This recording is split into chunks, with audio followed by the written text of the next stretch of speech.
Praise the Lord. प्रभु यीशु मसीह के नाम में मेरा सलाम। परमेश्वर आप सभी को आशीष दे।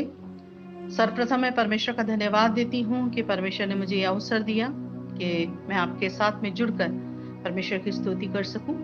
और मैं धन्यवाद देती हूँ सिस्टर रिबेका के लिए, जिन्हें परमेश्वर ने ये माध्यम बनाया कि उनके द्वारा मुझे ये अवसर मिला है। सो सारी महिमा परमेश्वर को मिले। इससे पहले कि हम वचन में से कुछ सीखें, आइए हम प्रार्थना में जाएंगे। धन्यवाद प्रेमी पिता परमेश्वर, इस अच्छे समय के लिए मैं आपको कोटि कोटि धन्यवाद देती हूँ और विनती और प्रार्थना करती हूँ प्रभु, हम में से हर एक को मसीह यीशु के लहू से आप धोकर शुद्ध और पवित्र करें। हमारे मन को, विचारों को, भावनाओं को, दृष्टिकोण को प्रभु जी, अंगों को, इंद्रियों को यीशु के लहू से शुद्ध कर दें प्रभु जी। और आपसे प्रार्थना है प्रभु जी, आपका वचन प्रभु जी, जिसमें जो ताकत है कि वो हमें शुद्ध करता है, पवित्र करता है, होने दीजिए प्रभु। हमारे जीवन आपको ग्रहण योग्य हो सके। हमें से हर एक की सहायता करें, आपकी आत्मा की सहायता को चाहते हैं, मसीह यीशु के नाम से मांगते हैं, आमीन। मेरी प्रिय बहनों, मैं परमेश्वर का धन्यवाद देती हूँ कि सच में हमारा परमेश्वर महान है और हमसे प्यार करने वाला परमेश्वर है। और यदि आज हम देखें इस चीज को कि सारा संसार और हमारा देश जो ऐसे महामारी के वजह से डरा हुआ है और असुरक्षित है, और ऐसे समय में भी जबकि लोग परेशान हैं, हमारे पास में सुरक्षा देने के लिए ऐसा परमेश्वर है जो 24/7 हमारे लिए हर पल उपलब्ध है। उसकी सुरक्षा बिना असफल हुए हमारे लिए उपलब्ध है। परमेश्वर का वचन कहता है कि भजन संहिता 121 उसका 1 से लेकर 8 में हम देखते हैं, मैं कुछ आयतों को पढ़ दूंगी। भजन संहिता 121 का 1, मैं अपनी आंखें पर्वतों की ओर लगाऊंगा, मुझे सहायता कहाँ से मिलेगी? मुझे सहायता यहोवा की ओर से मिलती है, जो आकाश और पृथ्वी का करता है। वह तेरे पांव को टलने ना देगा, तेरा रक्षक कभी ना ऊंगेगा। सुन, इज़राइल का रक्षक ना ऊंगेगा ना सोएगा। यहोवा तेरा रक्षक है, यहोवा तेरी दाहिनी ओर तेरी आड़ है। और 7वीं 8वीं आयत, यहोवा तेरी सारी विपत्ति से तेरी रक्षा करेगा, वह तेरे प्राण की रक्षा करेगा। यहोवा तेरे आने जाने में तेरी रक्षा अब से लेकर सदा तक करता रहेगा, आमीन।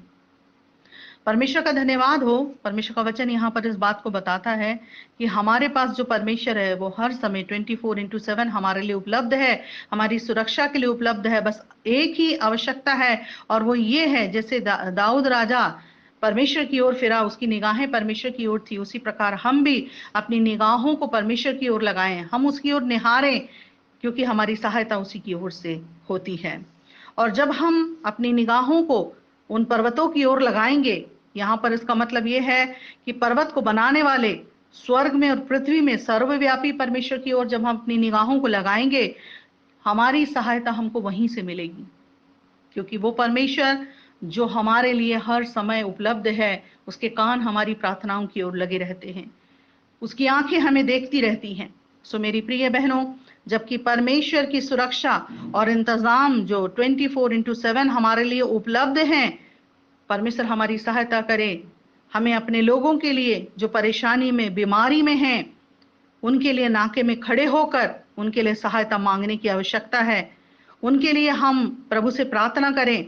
और इस चेन प्रेयर के द्वारा जो बहनें कर रही हैं, परमेश्वर का धन्यवाद हो कि ये चेन प्रेयर जो है लगातार चलने पाए।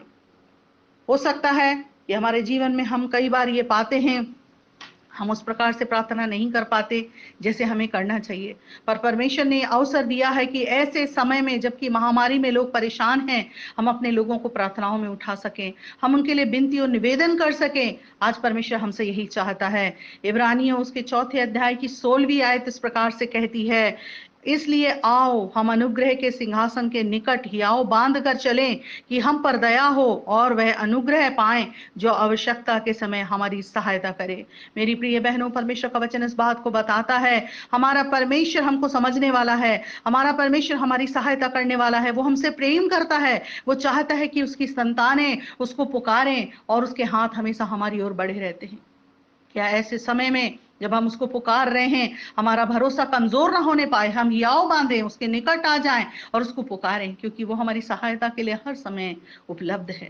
परंतु कई बार हम ये पाते हैं कि जब हम परमेश्वर की ओर निहारते हैं, ऐसे समय में भी बहुत सी बातें हमारे बीच में रुकावट उत्पन्न कर देती हैं, बहुत सी बातें हमारे सामने आ जाती हैं कि हम परमेश्वर की ओर ना निहार पाए, हमारी दृष्टि उसकी ओर ना लगने पाए। पर परमेश्वर का वचन इस बात को बताता है, इब्रानियों की पत्री उसके 12वें अध्याय में हम ये पाते हैं इस कारण जबकि गवाहों का ऐसा बड़ा बादल हमको घेरे हुए है, तो आओ हर एक रोकने वाली वस्तु और उलझाने वाले पाप को दूर करके वह दौड़ जिसमें हमें दौड़ना है धीरज से दौड़ें और विश्वास के कर्ता और सिद्ध करने वाले यीशु की ओर ताकते रहें।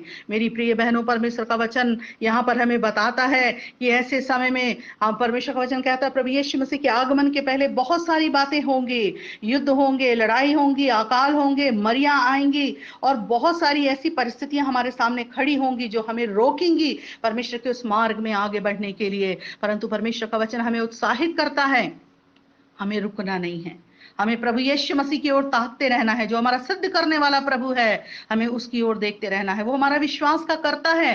अगर हम विश्वास में कमजोर हो रहे हैं, परमेश्वर का वचन रोमियो में कहता है, ओ हम प्रभु के वचन को पढ़ें। विश्वास सुनने से, सुनना मसीह के वचन से होता है। हम परमेश्वर के वचन को पढ़ें। कौन सी बातें हैं जो हमारी सहायता करेंगी कि हम अपने प्रभु की ओर निहारते रहें? वो हैं 5 बातें जो हमारी सहायता करेंगी। अगर हम कमजोर पड़ रहे हैं तो वो हमारी सहायता करेंगी कि हम अपने सिद्ध करने वाले प्रभु की ओर देखते रहें ताकि हम सहायता पा सकें। पहली बात जो है वो है प्रार्थना और आराधना। जब हम प्रार्थना और आराधना करेंगे तो हमारी निगाहें परमेश्वर की ओर लगी रहती हैं। हम देखते हैं कि वो हमारा सहायक है, वो हमें संभालने वाला है। गीतों के द्वारा हमें बल मिलता है। जब हम प्रार्थना करते हैं, अपने दिल की बातों को उंडेल दे प्रभु के सामने, क्योंकि वो सुनने के लिए तत्पर है।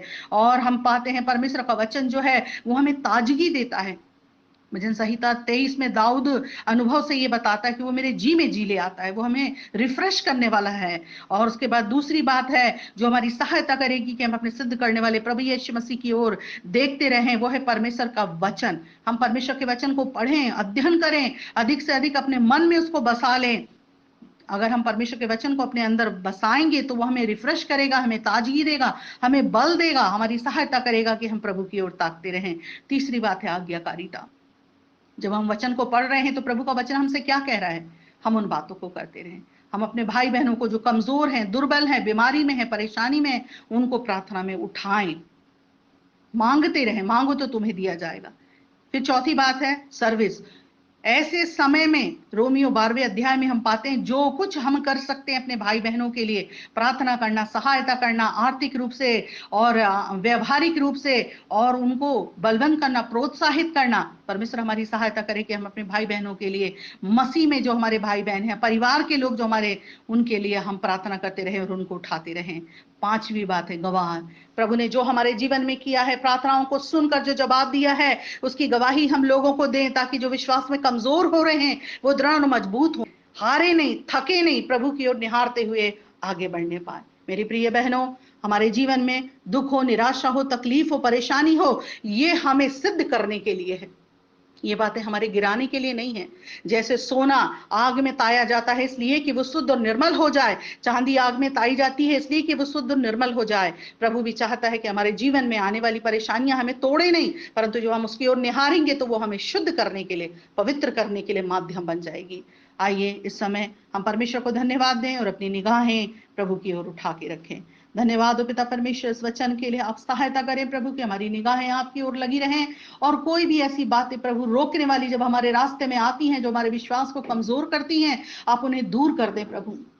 आपके वचन के द्वारा हमें बल मिलने पाए, आपके वचन के द्वारा हमें हिम्मत मिलने पाए, आपका वचन हमें दृढ़ और मजबूत करे कि हम आपकी ओर ताकते रहें प्रभु जी, जो हमारा विश्वास का करता है, सिद्ध करने वाला प्रभु है। और धन्यवाद हो दाऊद के भजन के लिए जो हमें इस बात को बताता है कि आप हमारी सहायता हैं प्रभु जी, हम कभी भी आपके पास आ सकते हैं प्रभु। आपका धन्यवाद हो प्रभु जी। आप सारी विपत्ति से हमारी रक्षा करेंगे प्रभु, आप हमारे प्राण की रक्षा करेंगे, हमारे आने जाने में रक्षा करेंगे, दिन हो चाहे धूप हो चाहे रात हो, हर समय आप हमारी रक्षा करेंगे।